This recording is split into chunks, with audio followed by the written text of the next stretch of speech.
I think I got an opening bit or two. All right. I could do an opening bit. All right, I'll do a little opening bit, and you can do an opening bit. You can do opening bits. Ba-ba-ba. Everything's good. Okay. It's Monday, August 11th, 2025. I'm Rim. I'm Scott. And this is Geek Nights. Tonight we are talking about computer audio interfaces. So, I'm the kind of person who most people would assume, just if you know me in real life, and the question came up, like you would never think this on purpose. But if someone else asked you, hey, is Rim the kind of person who owns his own carbonator? You'd probably think like, oh yeah, that's the kind of crap Rim would have. But I actually never had a carbonator until just now. And basically, we decided to buy a carbonation machine because we like seltzer water. But I always felt icky about buying seltzer water because they're fucking shipping water that I can get the best water in the world already right out of the tap. I already have water and carbon dioxide. Yep. But they're shipping it to me mixed together. So now I just have someone ship me these bottles of CO2 that they'll replace for basically free as long as I send the bottles back. So carbon dioxide is we got plenty of it. Yep, in fact, we got too much. We got a lot. We got too much, in fact. If there are aliens we could sell it to, we could make a lot of latinum out there. But we have this carbonator, and I got to say, it's pretty great. I've been carbonating just everything. Anytime I drink something, I'm thinking, could I carbonate this? And I try it out. So today, I made a cocktail. I don't drink that much, but I did make a cocktail, a Negroni. And I carbonated the whole Negroni just to see. And you know what? Carbonating a Negroni does not make it better. So I've scratched that one off the list. I'm just saying, I don't drink carbonation, and that's the easy way out. Oh god, that's one thing that's useless to me. So I like when you want to make a beverage painful to drink and hurt my throat. I don't. Why would I do that? It amazes me to the point that it would be interesting if we could swap our sensations just long enough. I want to see if it feels different when you drink carbonation, or if I just like a thing that you actually feel is painful. I don't know. We just have very different sensoriums, I think, because I mean, so I've eaten Pop Rocks, right? I don't like Pop Rocks. That shit's disgusting. Right. So you put a Pop Rock in your mouth, and it's like, right, and it's not really painful, but it's kind of novel, right? But I wouldn't call it good. Right. Now the thing is, having it on your tongue and around your cheek area, it's not unbearable. No, I want that shit all in my throat, in my stomach. Right. Imagine if I took Pop Rocks dry and I threw them into your throat and they started popping at the back of your throat on your uvula and your tonsil. Honestly, great. Okay, well, that's why I'm really curious about what this feels like. But because I like this. It feels like Pop Rock, only on your in an area where it's more sensitive, and it's like ow, ow, ow. So kind of like with alcohol, I don't mind the intoxicating effects, but I actually primarily like the flavor itself directly. Similarly, no, it definitely tastes like something that is not food. The alcohol. That's the other problem. Is that I've had very small amounts of wines, not expensive ones. Yeah. Right. But it's I like grape juice a lot. It's fruit and sugar. I don't. Grape juice is so sweet. I can't stand it. Wine. The point is, I like juices of almost all fruit. It's a rare fruit. I don't want to drink the juice of. You don't want the durian juice. I don't know. I haven't had a durian juice. I have. I would not recommend. Okay. But, I have tasted of wines, not even expensive wines, but just normal wines, right? And it's I can tell, it's oh, there's a grape juice part. And it's I understand all those wine people, drops of God, whatever, looking out for different wines from different grapes that because I've had different grape juices and different grapes also. And it's yeah, that part's tasty, the fruit part. And then it's oh, by the way, I mixed in some poison. And it's why? It's it tastes like really delicious grape juice that someone has adulterated with poison. Now, see, for me, it's funny because if only took the poison part away, it would be delicious. Let's say alcohol was in no way harmful and had no intoxicating effects. Nothing. It's just a flavor. You would still drink it because you like the poison. Not only taste. would I still drink it, I would be drinking wine all the goddamn time. The only reason I don't drink wine all the time. You'd be Ernest Hemingway. Yeah. The only reason I'm not drinking wine basically constantly is because it is poison. Like, I drink a limited amount of it because it's poison. The only reason I don't drink wine is not only is it poison, but also it tastes bad. But with carbonation, I specifically enjoy the sensation of the pop rocks, even all the way down my throat. And independent of that, I enjoy the flavor it imparts into beverages. Anyway, so I went biking yesterday, and you know, it's pretty hard to find someone. It's strange. You live in a place like New York City. There's people biking fucking everywhere, more than ever before too. Like I get stuck in bike traffic jams coming home from work, like real, like I'm waiting at a light. Right. And so you look for someone to go biking with. And that is still somehow in a city of millions, the most, not the most bikingist, but a place with millions of people where biking is on the rise. And it is very difficult, right? Did we not do a whole panel about how you live in a world with more games than ever? There's so many people playing D&D. You live in the densest city on earth, full of D&D players. And yet even in New York City, fucking nobody can find someone to play D&D with. Yep. And so, because everyone that I find that wants to go biking, it's not just about the biking, but it is mostly about the biking. They're either A, interested in fitness, interested in speed, or both, and they're way faster than me, right? Or they're way slower, right? And not fast enough. Or they're the right speed, but for some reason, they don't have the confidence or the idea or the time to go so far, right, that I want to go. I'll be like, oh, you're like about my fitness level. You want to go bike 80 miles? Like, no, that's scary. Right? And meanwhile, I hear you say that, and I think 80 miles is like a normal trip as opposed to 100, which is like, I'm going to push a little bit. Oh, Rim just doesn't want to wake up before 7 a.m. Oh, no, we get on the road at like 9. I don't care if we get home at dark. Like, who cares? Right, and also doesn't want to bike on any road where there might be one car. No. Well, I also don't like to ride in formation. Same place every single time instead of different places where it's more interesting. Well, the other big difference between you and the Homie and Emily bike is when we do long distance rides, we basically don't get out of the saddle or stop. Like, we won't go super fast, but like we'll go 50 or 60 miles before we even step off the bike even once. Yeah, I gotta stop. You gotta enjoy some scenery. Oh yeah, but from the saddle. I mean, when I'm biking.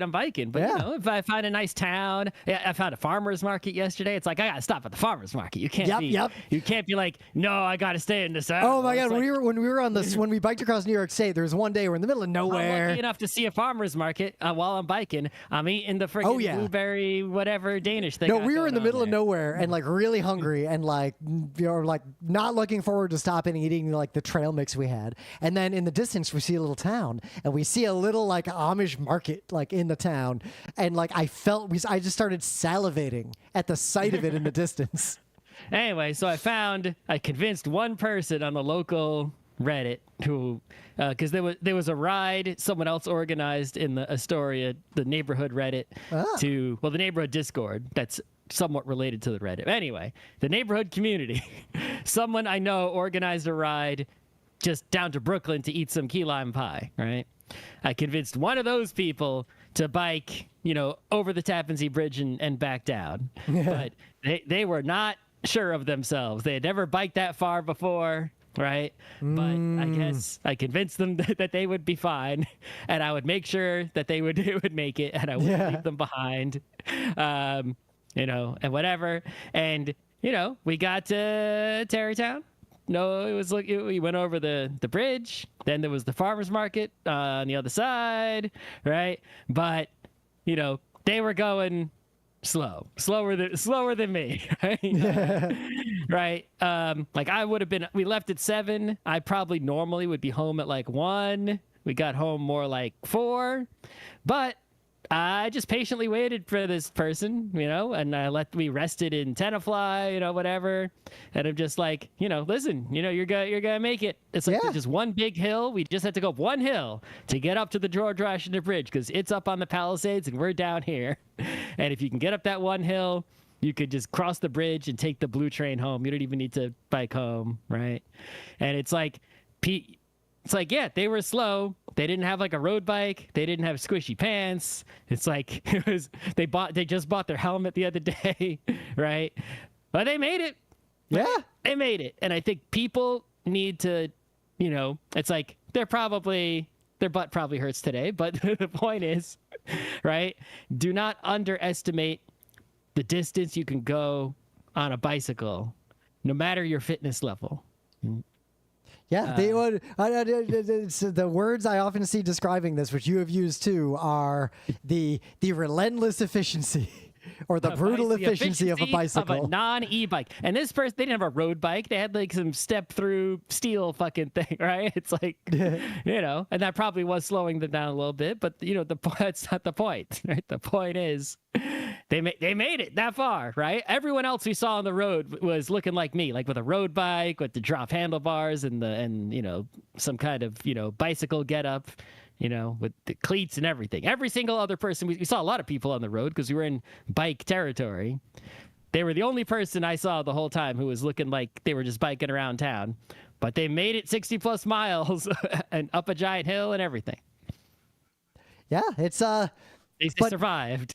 But that trouble of like 3 more hours. Convincing someone to do a ride is a struggle we all face. I actually had a coworker complaining about exactly what you were talking about. A couple like late last week at work, like he likes to bike, but there just isn't someone who is like biking the way he bikes, and he can't convince anyone who is slower that he's fine waiting for them. Yeah, this person kept like apologizing, and I'm like, oh no, I was in the nature for an extra hour. Oh, woe is me. Yep. I had to hang out here. Yeah, I'm sure you would have had to apologize to the other people we saw on the road who were out there for speed and fitness, right? Yep. But for me, I'm just like, that was the thing that struck me the most when we were biking across the state is there's this really beautiful path, and occasionally a peloton of a bunch of super road bike people would come up behind us. But the thing about them is that at many points, we would interact with them, and they would get off the nice bike path to bike on the road only because they could go faster there. And they were like missing out on the whole point of riding this path that goes along the Erie Canal the entire way because they couldn't ride on the stone dust. Mm-hmm.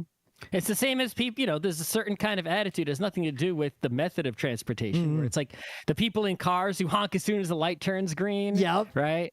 Or like while you're biking, someone in a car is like, you're slightly away from the shoulder, which means they have to slow down or slightly divert their path a little bit. And they start honking. Yeah. Right. It's like they just want to go fast and straight, and they don't want anything to get in their way or disturb them. And so whatever path lets them do that, that's the path they're going to go. It's like, okay, bro, you probably shouldn't be allowed to use, if you have that attitude and that personality, you shouldn't be allowed to use any transportation devices. Well, because that's the kind of person who's going to road rage. Machinery. Yeah. All right. Anyway, you got any news? Yeah, it's a big news today, but it doesn't mean anything concrete yet, but it's sort of one of those. Anyway, GitHub, which is obviously a super important platform. One of the most important for a lot of reasons. If you don't know what GitHub is, I don't know what to tell you. But GitHub, was bought by Microsoft a while back, and for the most part, they've taken care of it, kinda, mostly-ish, right? But, of course, open source people, especially, some went to it, some went away from it, right? Because in some sense, it provided stability and integrations and stuff and expanded features, the Microsoft, investment. And in some sense, it's like, got to get away from Microsoft, obviously, El Capitalismo. So, and the latest development is that GitHub had its own CEO, right? It was like, even though Microsoft owned it, it was still like its own division with its own executive direction, and that is no longer the case. The CEO of GitHub has left, and rather than just replace the CEO, it is GitHub, I guess, whatever leaders it has, which I guess would be the second rung of executives at GitHub. Now that second rung of people now report to some collection of Microsoft executives, right? So that CEO's responsibilities have now been like divided amongst actual Microsoft people, which presumably will we don't know nothing concrete is changing like today in terms of user experience or anything like that, right? But you have to imagine the strategic direction of GitHub will no longer, be its own direction for its own purposes, but instead will be, people who have Microsoft's goals in their mind, right? Their Microsoft KPIs are in their brain, have power over GitHub decision making. Mm-hmm. And so you have to imagine that will shift GitHub's direction in probably a way that's not great. It's not ideal for the user. Yep. And that is the broad trend we're seeing with many critical pillars of technology in the world right now for a lot of reasons. I don't know what to do about it. Well, what you can do about it is there used to be a thing called Git right? This is GitLab, of course, but that's kind of also a different bag of whatever. Bag of pros and cons, let's say. Yeah. There was a thing called Git, which was basically a host your own GitHub equivalent, because you could just use Git is just free open source, like fully open source, right? But Git only does the source code management. It doesn't do all this extra stuff like the nice web interface and the pull requests other than by email. And it doesn't. There's a whole bunch of stuff you want on top of Git that it doesn't do. It's almost like you want Linux. You don't just want GNU. You need Linux on top of GNU. Well, Linux is just a kernel. You need GNU. You need. Well, you need GNU on top of Linux. Right. But anyway, so there was a thing called Git, which was basically a free open source thing that did what GitHub or GitLab does. But there was drama in that department, licensing drama. And so now there's a thing called Forgejo, something like that. I forget how to spell it. If the G or the J are in there somewhere. I don't know if they're soft or hard or whatever. But basically, that is the spin-off of Git, and that is the thing to use. So if you can self-host. Let me get the actual name. Because that's a trend I've seen time and time again, and I think we're old enough to where this is advice I would not have had if I was younger. All right. It's called Forgejo, Forgejo. You can see why I had trouble pronouncing the Forgejo. Forgejo. Yeah. Forjo. Maybe it's like a Swedish. If we do it the way GIF ended up, it's Forgejo. Oh, they have a fact. Maybe there's where does the name come from? The name pronounced, hear an audio sample. Oh, wait. Forgejo. Forgejo. Is how it's pronounced. Yes, it is pronounced Forgejo. Is it inspired by... It's an Esperanto word for forge. All right. Esperanto, the only language you could have said that would have been so open source and freedom oriented that they're using Esperanto. You can trust it. Yep, I was about to say the only language you could have said that is more that than Esperanto would be Lojban. Yeah, something like that. Toki Pona, something, right? So, but I guess I have some thoughts on this broadly, because this is I've lived long enough to see the cycle, and the cycle is a small percentage of technologists will always prioritize free as in speech over free as in beer, and anytime anything shakes the tree, they will retreat to something that is truly open and proper per their definition. And on one hand, people like that are often very annoying to collaborate and work with. But on the other hand, they're a critical part of the ecosystem, because they are the ones who keep the thread of the actually open and free base of everything is there if and when you need it, when everyone needs to abandon ship. Yep. And Forgejo. I already got it wrong. But the good news is they got a cute avatar. If you want to leave GitHub and go to Forgejo, it's actually not hard to swap. The only thing you're really going to lose is if you have any URLs out there pointing at your GitHub repo, but you can just put your GitHub repos in archive mode and put a note in the README that's like, I moved to this other domain here, go over here. And it's actually a pretty easy transfer. even the CI system is mostly compatible and like really similar. So if you're using GitHub Actions, and I'm using one GitHub action, it's actually pretty easy to get them up and running on the other one. So I'm going to switch my GitHub eventually. I'm not in like a rush. It's not like, but at some point. So some other news. There's scrapers of content because of AI are becoming... Well, there were scrapers before, now there's super scrapers. Yep. Basically, scraping has become possibly the majority of all traffic in the entire internet.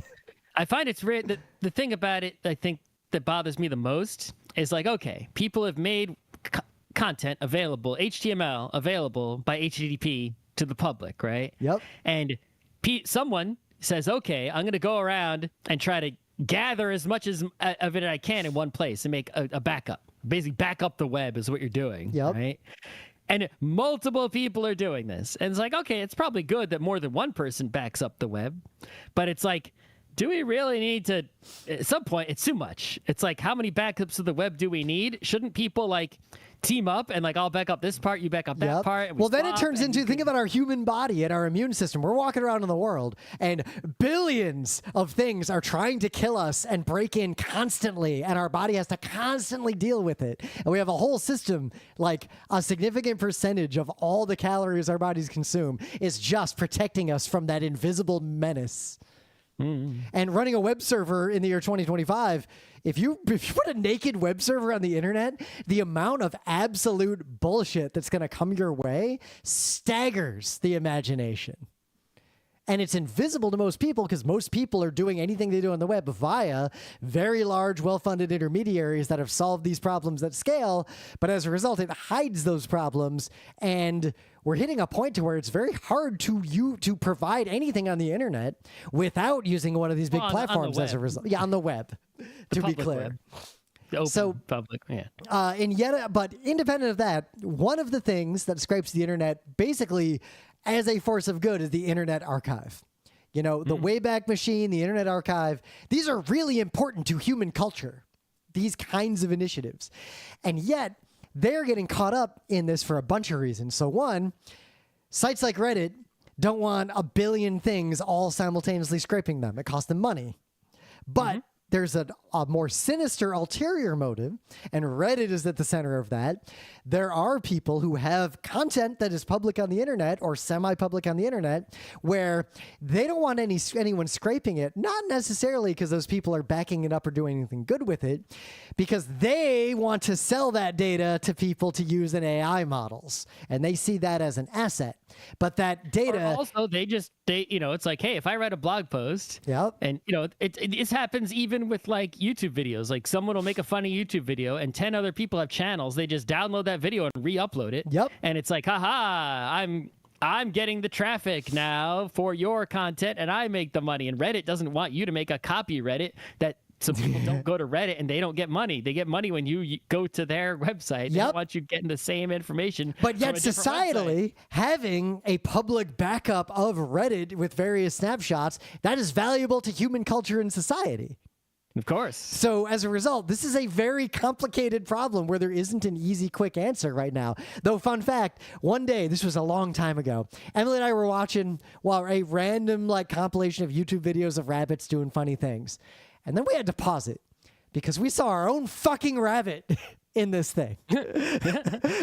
And this was not a video that I uploaded to the main GeekNights. This was on an obscure YouTube that got one view because we uploaded there to link to someone else a long time ago. And someone had scraped a video of our rabbit Theo jumping around in the middle of the night on a suitcase. And it was in this random video that was clearly just trying to monetize it for clicks. Yeah, someone goes out and searches for rabbit videos. Yep. They combine them, and a computer probably automates it. So Reddit is now blocking the Internet Archive from scraping Reddit. As is their right, I guess. As is their prerogative.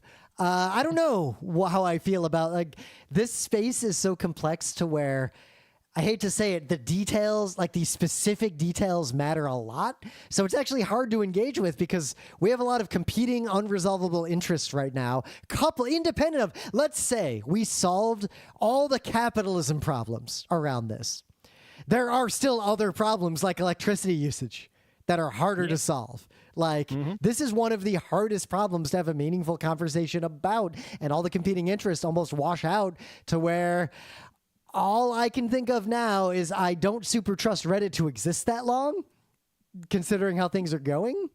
Reddit's existing. I think Reddit, I mean, nothing. I never want to say it's good, nothing, right? Because we've seen the biggest websites just fall, right? Yeah. It's like Reddit will die, right? But I think it has more years of life in it than some of the I think it'll outlive Facebook. I think the danger I see to At Reddit, least, the main Facebook. the danger I see to Facebook or to Reddit specifically right now is I think an increasing percentage of all posts on Reddit will be generated by shitty LLMs and dilute. Well, that is a thing that's unique to Reddit is like, there's like all of Reddit versus, specific, every subreddit is like a specific forum, right? And so the value is in some of the specific ones that have human moderators and are well kept, right? And then there's a billion others that are just like a mess, right? Yep. And so it's like if you stick to the ones where they're good known humans, Like a moderator will be like, that's clearly AI slop, and just kill it. taking care of them, then it's like you're basically, even though it's the same Reddit website, it's like you're seeing something completely different than someone who's looking at like default subreddits or spam subreddits or. Now, at the same time, well, maybe those subreddits should just get off of a big platform and run their own thing. But then you get into the other problem of it's actually really hard for even skilled people to do that. Yeah, it's very hard to, if you have a Reddit with 1,000 people, how can you like get all 10,000 people to be like, everybody is a new website, you got to go to this new website. It's a different one. Go to the GeekNights forum, frontrowcrew.com. Right. It's like it's not gonna happen, right? It's like the best you can do is a lot of subreddits have Discords, and it ends up being a situation where they sort of coexist. Right. And some people are in both, and some people are just one, and some people are just the other. Like I've seen that happen actually around 3 times. Oh, I just encountered it because the other day I was going to join a specific Reddit because it's one that for a Patreon that I patronize. And I clicked the button that I just never clicked in all these years that automatically put me in every Reddit that exists for any Patreon I pay money into. And suddenly, Discord. And suddenly I got thrown into a bunch of Discords, and it was very funny. Yeah, you didn't notice because several of them, I look and I immediately see Scott posting about something like right there, like recently. I'm like, no, the place I was in that Rim was not in. Yeah. Well, Rim has invaded. Go away. It was extra funny that the conversation I'm thinking of was specifically you talking to certain other creators about the challenges of running a forum and Federation. And all this stuff. So, yeah, I'd suggest... You scrolling up. You got nothing better to do? Okay. I mean, I scrolled up a little bit in every one of these Discords, especially because kind of like how GeekNights is on Front Row Crew, and we have to constantly explain to people why that is. Some of these Discords have names to where for a second I was like, what the fuck is this Discord? And then I go in, I'm like, oh, it's Josh. Like, it's Josh H.C. Newman's Discord. It just has a cool name. And I didn't realize. I had to figure out what they all were one by one. Yep. All right. Anyway, one last news, because I got to talk about it just because, I'm not going to dwell on it super long, but... I joked before the show. It's like, if GeekNights was in 64 AD, we'd be like, well, we have to mention, but let's not dwell on the fire outside. But today's topic will be what went down at the Coliseum today. But I guess I'm thinking about this very pragmatically because we live in an environment, like an information environment now, where it is very hard to stay well informed about things that matter, and it's very hard to be very clear about what matters and not. So it's very easy for someone to consume a lot of information that feels important, but you can't do anything about that can send you in a depressive spiral or make you feel overwhelmed. Immediately. Yeah. Not immediately and directly. Yep. But at the same time, there's also an avenue of only paying attention to things that feel safe and only focusing on your games and your technology and closing your eyes to the fire that's happening that is approaching your house very slowly or very quickly. Yeah, you'll do that. You'll just get burned. Yep. So what I try to do on GeekNights is we're not if you're getting your political news from GeekNights, what the fuck is wrong with you? Like, literally, just go to CNN. There could be a major news, and there might not be an episode. What are you gonna do? Yeah, but I try to only talk about things that I think anyone who listens to the show at all should at least be aware of if you're not already, because they are points of interest and activism that could matter. So our fascist president has done something. I feel like I've said these words a lot. Has done something unprecedented, extraordinary, and dangerous yet again. I feel like there's people he just has employed that are looking up like every technically legal thing the president could do, and every time they find one, they do it. They're like, just to flex the power of the president. And you know what? I wish Obama had done that. Yeah, exactly. So what Trump has done... If he did, they would have taken away all those powers. I mean, if Obama had used the power of the office correctly, Trump would be in prison now. Like, kind of literally. Probably, yeah. Hillary Clinton would have been our president. Things would have been a lot better, but I digress. So what Trump has done is there's a bunch of things going on. He has deployed the National Guard to Washington, D.C. It's federal territory. To fight crime on the street. And the rationale for this is that he has declared, because he can't just do this in a vacuum. Congress has to do things like that. The president can only do this if there is a state of emergency. So he has declared a public state of emergency, saying that Washington, D.C. has been overrun by criminals and is lawless. Now, doesn't have to be true. Yeah, nothing says in the law it has to be true. So I want to step back a little bit, because the reality is violent crime in the city of Washington, D.C. is not only low, it is low. It is at a 30-year low, and it is so low that it is not in any list of cities that have crime, either total or per capita. Like, Washington, D.C. is literally one of the safest places a human could be on Earth right now. So it is made up nonsense, and the National Guard has been deployed. Everyone knows that. Yep. Even the National Guard people know that's nonsense. Yeah. So this is escalating rapidly, and it's one of those things, just like the Texas thing, that could be a real flashpoint where, like, the Supreme Court says something so wrong that someone like DC, like the Washington, D.C., just says, fuck it, we're not gonna let you in. Like, this could turn into a standoff pretty quick. So I would simply say, pay attention to this specific story if you pay attention to nothing else that's happening in politics. How to get to MagFest without going to Washington, D.C. Yeah. I mean, drive around. We could possibly be at MagFest during spicy times. Fly to Baltimore. No. Baltimore doesn't have its own airport, does it? Baltimore, yeah, BWI. Okay. Well, Baltimore. BWI without a transfer at anywhere. All right. But anyway, things of the day. So this video is only 23 minutes long. It's recent. It was uploaded 9 days ago.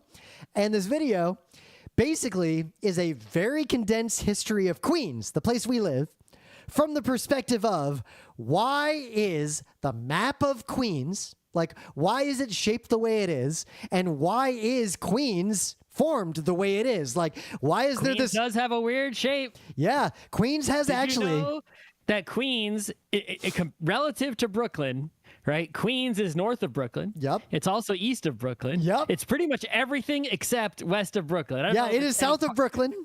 Yeah, it's south of Brooklyn. It's like a big hand that's like holding. If Brooklyn was like a steel rod, Queens is like a hand grasping it. Queens is also one of the most diverse places on Earth.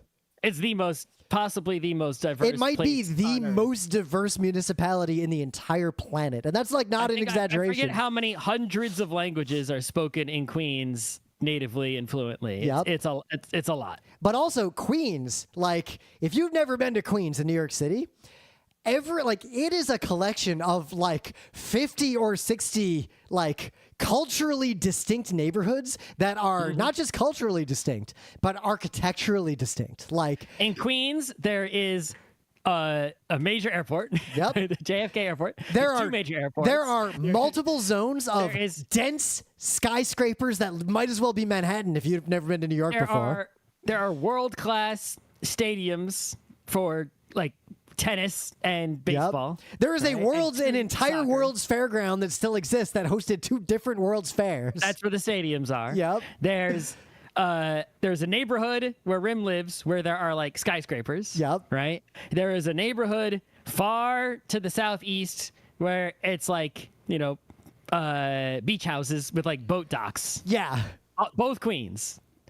And then there's like a suburban place with there's houses with driveways and garages. Yep. There are subway. forests. Like Queens it's just there's a lot going on in Queens. So this video is a really good explanation of sort of how that came to be and why, and the fundamental like lead in this whole thing that I think is very important is Queens is the way it is primarily because the city built mass transit that connected Queens to the rest of the state and the rest of the city. And it turns out if you build mass transit, humans will flock to places where you have built it. It's not the other way around. Yeah, you can see the difference between where the 7 train ends Yep. and Long Island. Yep. Where there's only Long Island Railroad. If you And took they a built the map Long Island just Expressway. of voting preferences of like every part of Queens, you could derive the transit map that is not involving cars from that map with no other information and be very accurate. Yeah, this video was great. Like we started watching and we're like, oh, this seems long, and then suddenly the whole thing was over because it was fascinating. So what do you got? So musical transcription, right, is a skill. It's really hard. You got to have tools. Tools can help you. And here is a tool that can really help any fucking idiot transcribe. It right? works really So well. I tried it out right before the show.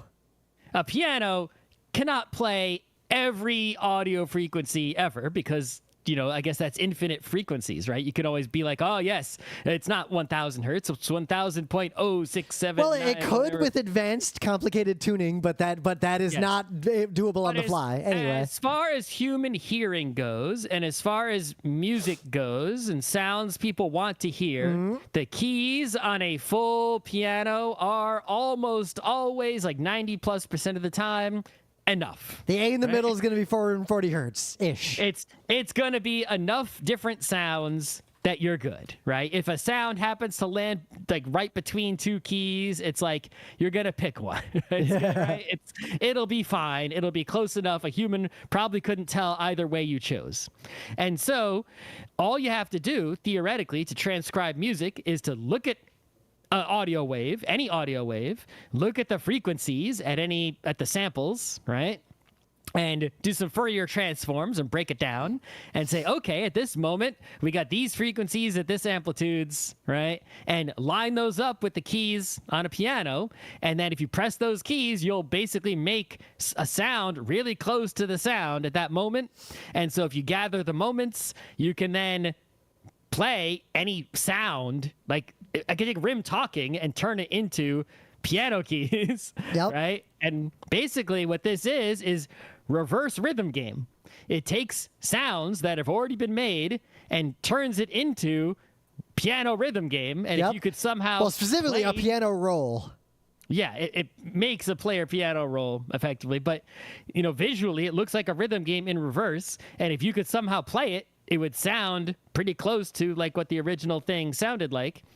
And so this is incredibly useful for fun, but also maybe you just play a fucking melody into it that you heard that's cool and go, oh, it's those notes in that sequence. And now you can play it easily, even if you have no skills of the piano whatsoever, and you're good to go. Yeah, it's pretty impressive how well it worked when I threw some things into it. And it just works like in a browser. Yep. But what I find really interesting is that it's sort of like the tools I would use to do something like that would generate sheet music.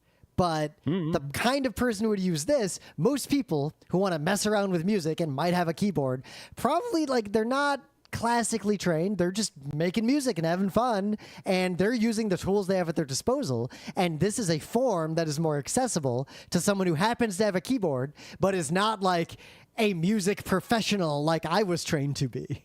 Yeah, sheet music does not play the part in music production today that it once did, right? It's like, I feel like if you don't have people playing, like sitting down, playing instruments that, you know, it's like people who are sitting at computers these days producing music, the sheet music is not coming into play that often, right? Yeah, fun fact, I got a bunch. If you compose something for an orchestra and now you need to print it out for all the, musicians, then you... Yeah, well, it depends on the kind of composition. There's a lot, but that's a whole other topic we can talk about someday. But fun fact, I got a bunch of free credits in RIT because I did take the AP Music Theory test in high school, among other things. But the AP Music Theory test, it has a section where you have to just answer questions about music theory. Like, they'll show you notes, and you have to be like, that's this kind of chord progression or whatever. Yeah. But they also have a section where here's some music, and you have to perform it. And they have a section where you're in a room by yourself. They play music. They'll play it a limited number of times, and you have to write the sheet music that is that. And that is super, super fucking hard if you've never tried to do it before. As someone who is moderately good at it, it is so hard. It's one of the hardest things I think I am able to do, and I can't do it that well. It's pretty hard. I did pass the test, so I got a bunch of free credits at RIT. Anyway, in the meta moment, Geek Nights will be live at PAX West 2025 on Monday, September 1st, 1 p.m. Mastering game mechanics, auctions, and bidding. What time on Monday? 1 p.m. Oh, okay. So plenty of time after to go to the Omegathon. Yeah. Plenty of time earlier to eat donuts if they're open on Labor Day. I'm going to pick a time and a place at PAX for anyone who's listening to Geek Nights who might want to meet up. I can't promise Scott will be there, but I will be there. I will show up at the place I post about at the designated time. You didn't use the PAX community room? I didn't, because I didn't submit that shit in time because I wasn't thinking about hosting a community event. I also don't think if more than like half a dozen people show up at the time and place I designate, that will be a learning experience. And we should just meet on the wooden stairs with the cushions. Yeah, that's a pretty good place. Also, if any of you out there happen to be members of the Gig, which is the like a video game, one of many industry video game groups, I have been very recently asked to curate the recommendations of what panels professionals should go to if they were at this PAX, and I will also be scheduling a meetup for that group. And if any Geek Nights people care, I will also post the details of that, because a lot of you are trying to break into the industry, and that would be a nice way for you to meet some people who are already in the industry, and they can tell you why it's a terrible idea to get into the industry. Yeah, I was about to say that most of the people I meet up with in the games industry, the topics we talk about are, I got laid off and I'm looking for work, I know of someone who got laid off and they're looking for work, or we are all trying to get a new game project and need funding. Those are the three conversations. All I can offer you is I am confident I have ideas that will succeed financially, however distasteful, but we would have to build them with no money until we make almost guaranteed, but not exactly guaranteed, that they will make money. Are we willing to crank the child exploitation gambling machine? Yes. If we did do this, I would split the money evenly between all peoples, right? In some sort of cooperative, and not, Yep. The Geek Nights book club wants to do that, and they shouldn't. Was The Silent Patient. We did an episode. It's up. I'm picking the next book imminently. Last chance. I'm either going to pick 2 horror books or 2 thriller books. And if anyone has a preference... almost the same thing. They are, but if anyone has a preference, I find them very distinct genres. But anyway, if anyone has a preference, horror versus thriller, get it to me within the next couple days, because I got some books. Even the thriller music video has zombies, which is hard. Thriller was a horror music video. It sure is. So, yeah, we went pretty long. Just jump right in. We're going to talk about audio interfaces, because we talked about the this topic broadly a super Yeah, we super talked long about time computer ago. sound a long time ago, in which we talked about sound cards. But sound cards nowadays are largely obsolete. There is no reason for a modern computer to have a sound card in the traditional sense. What you have instead in a modern computer is an audio interface where it's basically just a DAC or the opposite. Yep. And a DAC that just stands for digital analog converter. That's all that is. All a DAC does. There's lots of things in computers that are just DACs. They're either taking digital information and turning it into an analog format to send out of your computer, or they're receiving an analog set of information they're converting into a digital format to bring into your computer. That's all a DAC is. In your computer is digital music, and it might be in a variety of forms, right? MP3s, AACs, FLACs, who knows what form it's in. Crazy forms that are in part of videos. I do have a couple dozen .mp2 files. Yeah, you might have MIDI files, and then you have software on your computer that turns the MIDI files into waves when you push play. But effectively, all of them, your computer, some part of it, some software, the CPU, something, converts those to PCM wave format. And then that is just a series of numbers, and each number indicates an amplitude, and there's some metadata that says what the frequency is and the bit rate and all that. And then it pumps that data in that very standard format out to a device, and that device converts it into analog electrical signals that you can send to headphones, speakers, etc. Or maybe even it's over Bluetooth. So it turns into Bluetooth, and then the actual conversion happens in your Bluetooth headphone. But even so, it's the same idea. The digital information gets out and is eventually turned into something that you can hear with a speaker or a headphone, or vice versa. A microphone, a musical instrument, something produces the electrical analog signal.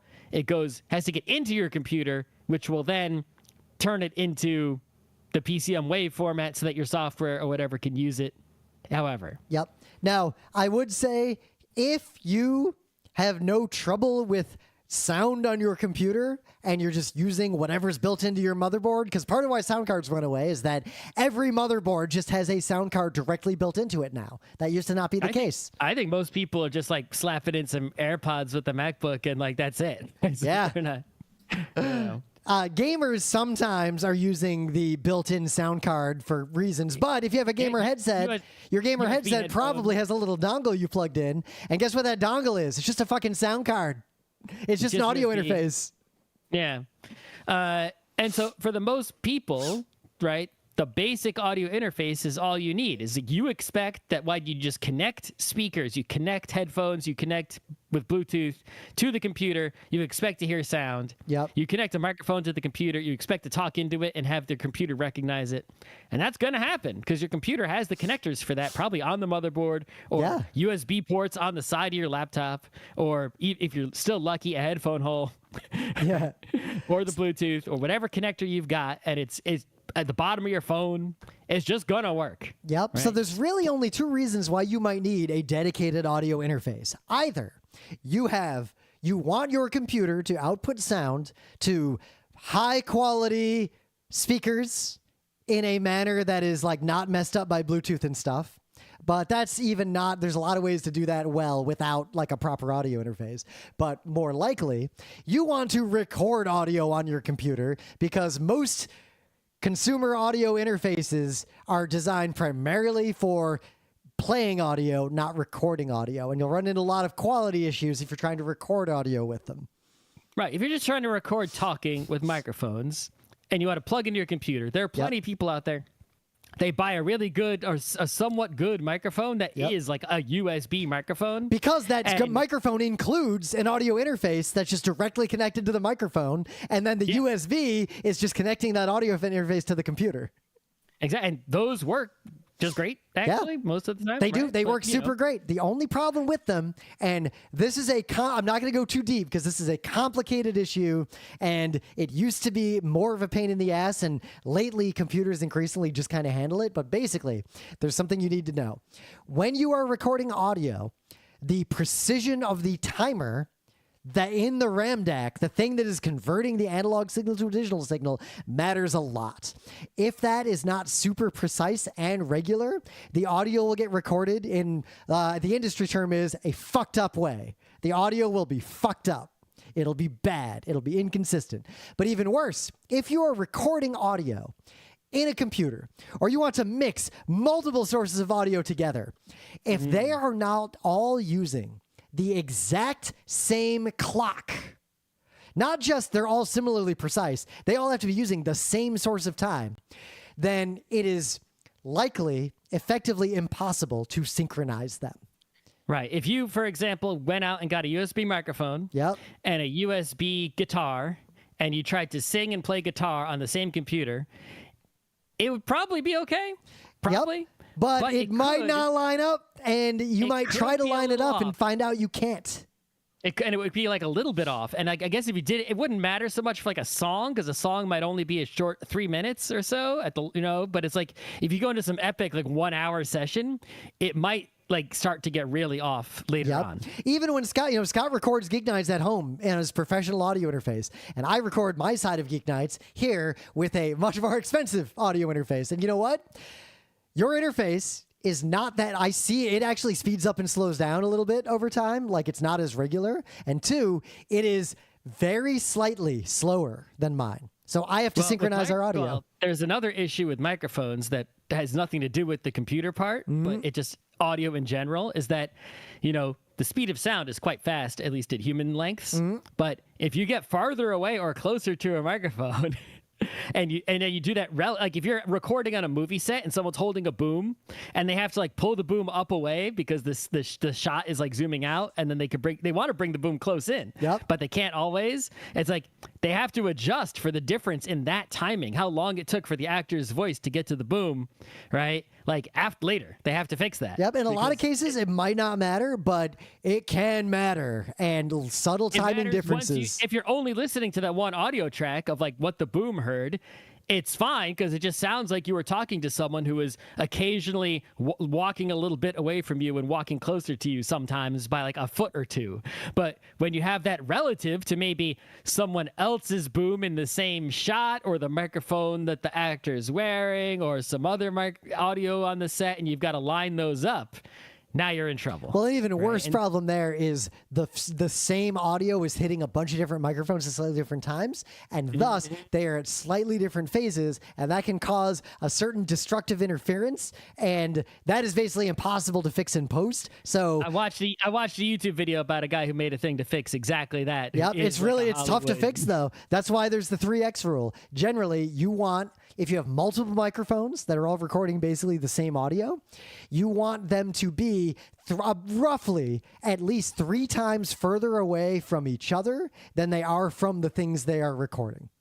All right. Anyway, so you were going to do something more serious with audio, and just straight up USB devices or plugging into the computer directly isn't going to cut it. You can't have the compression of the Bluetooth audio. That's not going to cut it. Or you want more than one microphone. You have a bunch of devices. You have a whole band of people at your house or some shit, right? So you get an audio interface. What the hell is an audio interface? Well, it gets one USB cable, and on the other end of the USB cable are some number of connections for actual instruments and microphones, right? Yep. So the one I'm using right now to record GeekNights has 18 inputs keyboards, and 8 outputs. That's a lot. I have 2. Well, I have a moderately. Well, actually, it's not that expensive anymore. But I have a pretty good one. I have a PreSonus Studio 1810C, which I love. It's actually the best audio interface I've ever owned. Basically, all of the ones that you buy are going to be good, except for the cheapy, crappy ones, right? Yep. It's like there are ones that you can get that are so cheap and so garbage that they actually suck.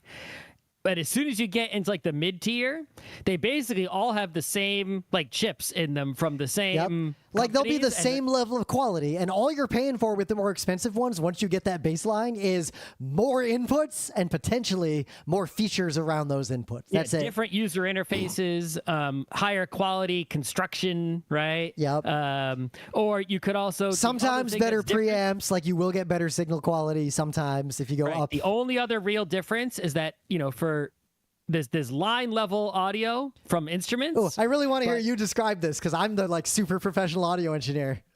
Well, there's a certain level, right? The strength of the electrical signal is like the standard level that it's supposed to be, right?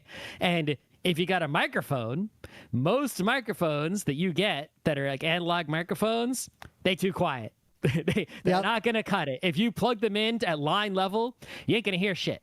So in the old days, so this all used to be a lot more complicated. So in the old days, like until recently, you couldn't just use USB. Like USB actually could not handle significant amounts of audio back in the day. That's why like we used to use, despite being on a Windows, a FireWire audio interface. But all that shit's gone. It's all just USB-C now. You don't need to worry about it. USB 3 now, yeah, so it's fast enough. Yeah, it just works. But two, computers that did not have professional audio interfaces with professional audio software did not share the concept of what they meant by how loud a signal is. So you'd have multiple volume knobs potentially that you have to get them all just right. If you touch any one of them, it fucks everything up. That's not a problem anymore either. With modern audio interfaces, the level is the level. OBS, Premiere, all the software you're using. If you use a professional audio interface, it's going to be at the same level in the VU meter, the audio level in everything. It's all the same. It just works. The point is, if you're going to plug a microphone into your audio interface, right, you're going to need some kind of preamp action. Yep, right? Preamplifier. So it amplifies the signal, the analog signal from the microphone is amplified before it gets to the interface, or in the interface, it's amplified before it's turned into the digital signal. Now, this is because microphones specifically, they audio hits them, and that gets turned into an electrical signal. No matter what you do, that signal is very weak because you are generating it from the physical motion of air molecules that you bumped with your diaphragm in your human body. Moving air physically disturbed tiny magnets that are really light, so light that they can be disturbed by air, and the movement of those magnets relative to each other create an electrical signal. That signal is mad weak. Yep. Now, you might be using something fancy like a condenser microphone, which we both are, which there's something called phantom power. This is another thing. If you even know what phantom power is and you need it, then you'll need an audio interface, because audio interfaces, there's a button I can press, plus 48 volts. If I press that button, my audio interface sends 48 volts down every microphone cable I might have plugged into this thing. And in the old days, there were some microphones, if you plugged them into an audio interface and you said send 48 volts, those microphones instantly explode and are broken forever, but that's not a problem anymore either. I even go beyond. My audio interface has a preamp in it, right? Yep. But I would have to turn it up like a whole bunch in order to actually get a good, level. So I have this extra thing here, which is like this called I forget what it's called. You bought some preamplifier because you have a cheaper audio interface. This FET head thing, right? And so what it does is the phantom power comes into here, and it's like I'm getting 2 boosts before it gets to the. Now I don't need that, even though I'm just using a condenser microphone and I'm powering it with the phantom power from my audio interface. But in my audio interface, after the phantom power, which makes my microphone work at all because it's a condenser mic. We're not going to explain how microphones work in this episode. Just go read something about it. I already told you, magnets. Yeah, well, not always. yeah, ribbons sometimes. Yeah. Or other methods. Yeah, there's a lot of dynamic mics. There's different kinds of microphones. But anyway, I have preamplifiers built in. So 2 of the plugs in the front of my audio interface. I got preamplifiers built in. Yep, but my preamplifiers are very high quality. I don't need to stick yet another preamplifier in the middle. Yeah. But anyway, if you're using a professional microphone and you plug the professional microphone into a professional audio interface, that audio interface is going to handle this for you and generate a signal that is broadly the right amount of loud, because there are 2 kinds of the right amount of loud. -10 and +4 is how audio people will talk about it. Professional equipment tolerates signals up to this kind of generic amount. There's sort of this 0 level, which is the baseline maximum volume of anything. professional audio interfaces historically have worked at +4, meaning they will accept signals 4 decibels, and I'm making finger quotes because I don't want to explain. There's complications that are beyond the scope of this. They will handle up to +4. So if you go above 0 a little bit, it's fine. They will still handle it without blowing out. Consumer level shit traditionally has worked at -10 decibels. And these days, all professional stuff will handle +4, and that's fine. But line level, like if you just plug like a random MP3 player or like your phone with a little like 1/8" plug into an audio interface and say, yeah, record this, that signal is like 1,000 times weaker than the signal that it's getting from a professional microphone. And you got to handle all this, and professional interfaces just handle it. And the thing I think you should all know, if you buy a professional audio interface, the most impressive part about them for me is not the technology. Audio interfaces have existed forever. I have had professional audio interfaces for the past 20 years. In fact, when I was a kid, I had professional audio interfaces in high school, messing around with computers. Professional audio interfaces come with actual documentation that will explain to you exactly how all of this works. If you learn how to use an audio interface, even a cheap one, you will learn all of this. You can know just as much as I know just by reading the manual that will come with that thing. But yeah, do you want to plug in more analog audio devices to your computer so that they can talk to each other? Yep. This is the device that you can buy. We've finally, after decades, basically perfected these devices. They come in all shapes and sizes. Yep. They're affordable, at least for the smaller ones. And I mean, I would after say a certain level, they're all good. It's one of those places, the if you do brand... anything audio-wise that's not just what a normal consumer person does, as soon as you're making sound in some way, I would go and buy the cheapy one. Yep. Like the one I have has just like 2 inputs, and some other nice things, for example, is I have it plugged headphones in the front, but also speakers in the back. Yep. And there's 2 volume knobs, one for the headphone and one for the speakers. So I could actually have both of them turned up, just one turned off, just the other turned off, right? And I don't got to adjust anything on the computer. I just have 2 physical knobs for headphone volume and speaker volume in the same room. And that's real convenient when you have a headphone and a speaker. I can go way crazier. I could say one set of audio on my computer is going to these speakers that I got up on the wall, but other audio from the same computer is going to a different mix that only goes to my headphones or only goes into a loopback and pops out the other side and goes straight into Audition. Like, I can do crazy stuff with mine. But yeah, mine, the audio you hear is either, whatever, if you tell the computer to send no sound to the interface, it comes out, whatever speakers or headphone if the volume's turned up, right? Yep. But there's also a monitor button, and so you can tell it, look, anything that's coming into the 2 inputs, right, send that directly without going to the computer to the output, so I could just hear what it sounds like. With mine, I can do things like, for microphone 1, send it to OBS and send it to Audition. For microphone 2, don't send it to either of those. Send it straight to Discord, and then take the audio from Discord and bring it in on yet a different channel. I mean, if it's within the computer, right? It's like as far as the computer's concerned, the computer sees 1 audio output, and it actually sees 3 audio inputs, right? One of them is input 1, one of them is input 2, and one of them is basically like this combined input of both of them that for software that can't understand the good inputs. And so any program that is crappy, I can at least tell it to use the third one. Yeah. And any other program like Audition or whatever, I can say, oh yeah, these are 2 separate inputs. They're 2 completely separate devices. Yep. Do whatever you can do with them, assign them here, assign them there. Unless you're recording a band, you don't need a lot. Like, I have 18 inputs and 8 outputs. I use under half that, like about a third of that at most. I have 2, and I use 1.5, right? The only reason.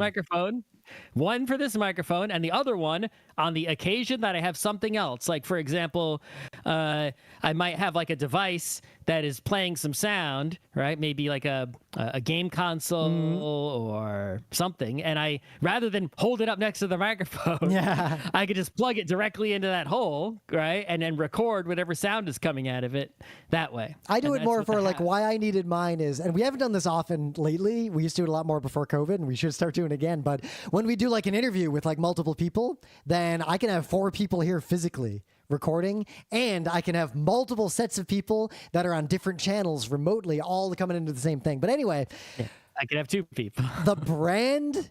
This is one space where the brand matters a lot. Like you basically, I don't think, no, only as long as it's not the shitty brand. Basically, every brand is good except for the shitty brand.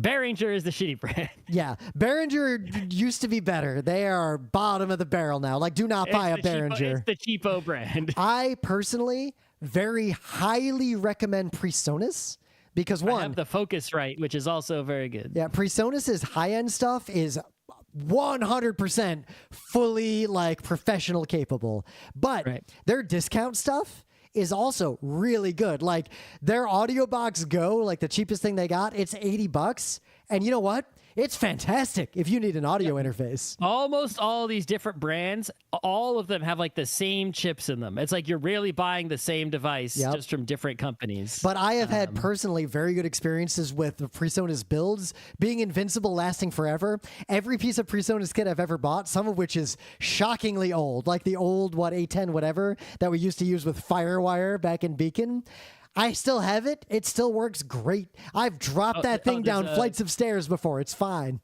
All right. Does the Motu, M-O-T-U? Oh, they're good. Basically, they make good stuff. Yeah, that's it. They make fancy. They're fancy looking, but yeah, they're just fine. They work. But yeah, there's tons of them. Yep. But if you are recording a podcast like GeekNights, what I would advise you is something like the PreSonus Studio 1810C is overkill. That is about twice as good as what you need to record a podcast with a couple of people. So if you are a nerd who's going to buy like the best thing, if you buy something that is more fancy than the PreSonus Studio 1810C, you're wasting your money. If you just buy the Focusrite 2i2 that I have, which is like super cheap. I would point out, I can detect if I could show it to you, I want to do a special. The audio speeds up and slows down very subtly in your recordings in a way that mine does not. I don't think it's the audio interfaces. That is absolutely the audio interface. I can show you the wave file. It's the same as every other audio interface. No, I can show you the wave file compared to other wave files I get from other devices. Okay, go buy a different audio interface and we'll see if it changes. They actually have a newer edition of it, which looks different, I guess. Yep. But so to point, even that slight variation, so to give you a sense of it, Scott and I record about an hour of audio. Scott's slightly less precise clock, the difference at the end of an hour is under a second of difference, and the jitter, like in the middle of it, is like 1.5 milliseconds in either direction at its worst points along the way. That's pretty fucking good. You can save a lot of money if you don't need crazy precision. And you don't need crazy precision unless you're recording like music. Because you know how I fix this? I literally just take Scott's audio and I just time conform it to the length of what I recorded locally on Discord. And you know what? The tiny artifacts that introduces, none of you have ever heard them. No human will ever hear them. It doesn't matter at all.